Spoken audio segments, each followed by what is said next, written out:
this was a campaign, sounds a little egoistic, but this was a campaign I actually did many years ago, well, not many years ago, a few years ago, for a microchip company.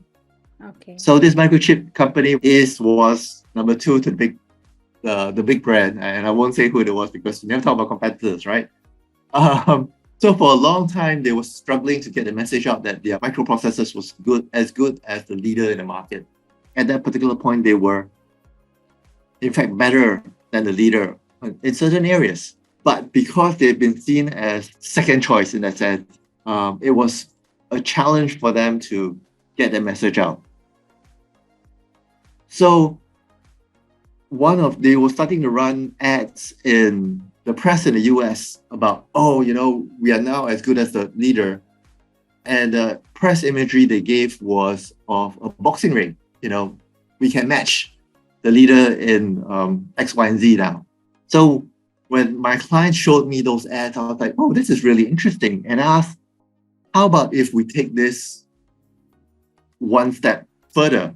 And my client goes, what do you mean? So you're saying that your product is as good as the leader, if not better. Why don't we do comparison tests in public? Usually these are all done in the back room somewhere. So I said, let's do it in public. And the initial reaction was, hey, Adrian, this has never been done. People don't do comparison things in public. But I said, no, people do, People do blindfold tests for soft drinks or food. So why don't we take that consumer brand idea and do it in a technology space, which is traditionally never been done?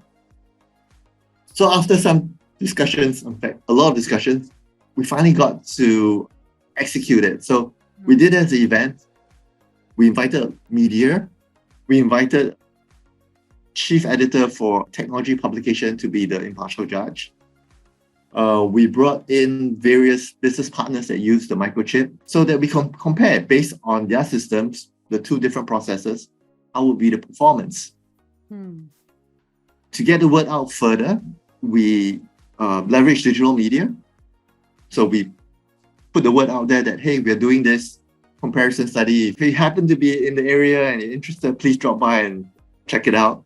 We were very naughty in that we went and bought table space at the food court nearest to the competitor and stuck stickers on the table saying that, hey, we're doing this challenge at this time at this place.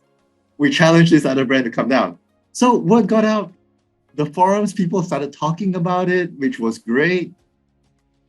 And on that day itself, when we were having that event, we had a lot of press show up. Some of them were from overseas. We hadn't even invited. They found out about it. They said, we want to come. So we were like, sure, please do. But at the event itself, we had a room at Ritz-Carlton. We had a lot of strangers come in. So we were expecting, a few people, maybe 3, 4, 5 people to show up, geeks and all that who might be interested. But we ended up having a lot of people. This was great. Until then, we saw a guy in army uniform standing in the back, and we're like, okay, what the army doing here? And so after a bit of discussion, I was nominated to go up to the guy and go, hi, could I help you? And he goes, oh no, I saw all the chatter on digital media. So I took a bit of time off from my army duties to come out and check out the event. Wow. Very effectively got the word out. And because it was done in such a fun manner, but still got the point across very strongly, especially when the competitor chose not to show up to the challenge. Oh, okay. Yes. Because although we invited them, they didn't have to come, right? Yeah. So they chose not to come. But by doing so, it amplified the message that, hey, this brand now, the product is as good as the competitor, if not better. Because if the product wasn't as good as the competitor will show up and show that, hey, my product is better than everybody else. But because they didn't show, everybody started talking, oh, wow, looks like this brand, this new microprocessors are as good as anything else in the market.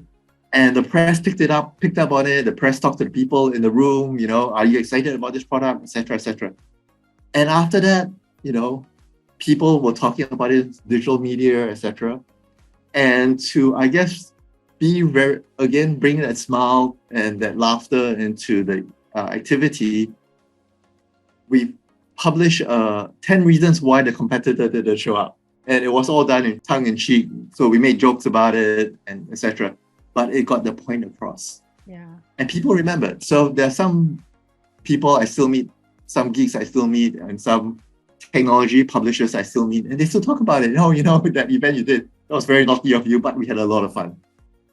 So the message got through, we engaged the audience successfully, and because it was holistic, so we did out-of-home advertising, the tables, we did digital media, we did a particular event, we did follow-ups after that.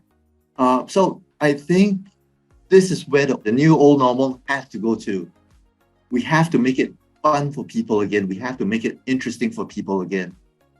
And it has to be done out of homes. Obviously, they didn't buy any product then because we weren't selling a product at the event. But people went, oh, this is great. And we saw increase in sales interest from the client. So this is what we need to do.